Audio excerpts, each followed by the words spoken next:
Hi everyone, Josh Guest here. Bitcoin spends a lot of time in the news, more so during bull runs, but it's still a mainstay of mainstream media even when times are tough. One topic that newscasters and influencers seem to be unable to ignore is Bitcoin's so-called volatility. Bitcoin has been priced from its inception and all the way through the current day in fiat terms.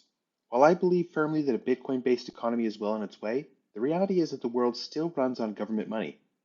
Nowhere is Bitcoin's volatility more apparent than in its exchange rates with fiat. In the early days of Bitcoin, you could acquire Bitcoin in exchange for a few pennies, either by extending electricity through mining or by finding someone on the Bitcoin forums willing to make a trade. But these days, acquiring a whole Bitcoin, either through mining or on an exchange, will set you back thousands of dollars. That level of growth in value is nearly unheard of. Bitcoin's growth in value has been anything but linear, though, especially on shorter time frames and when priced in fiat terms. There are a large number of reasons why Bitcoin is so volatile, but let's look at a few of the bigger contributors together. Number one, Bitcoin usage has exploded.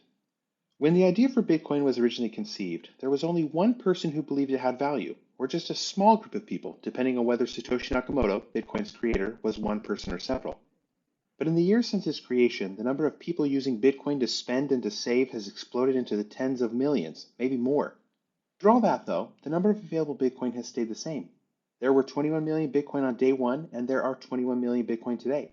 So to a certain degree, Bitcoin's upward volatility is simply a function of the economic principle of supply and demand. In other words, as the supply of Bitcoin stays the same while the number of people who demand to use it increases, its per unit value explodes upwards. Number two, people spend their Bitcoin. Not everyone hodls their Bitcoin forever.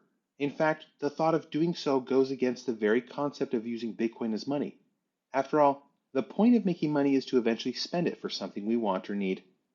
Some of Bitcoin's volatility indeed comes down to the fact that people spend it, even more so when times get tough.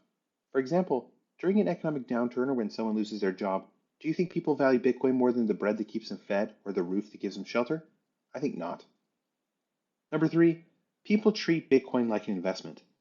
Bitcoin has no board of directors. It has no team of executives. It has no employees.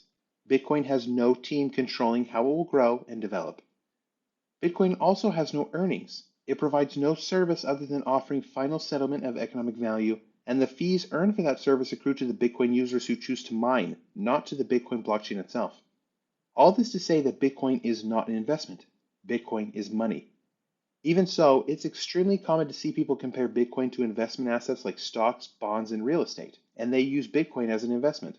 So a lot of Bitcoin's volatility is owed to the fact that people tend to liquidate their Bitcoin holdings at the same time they liquidate their investment portfolio. Number four, Bitcoin isn't manipulated like fiat.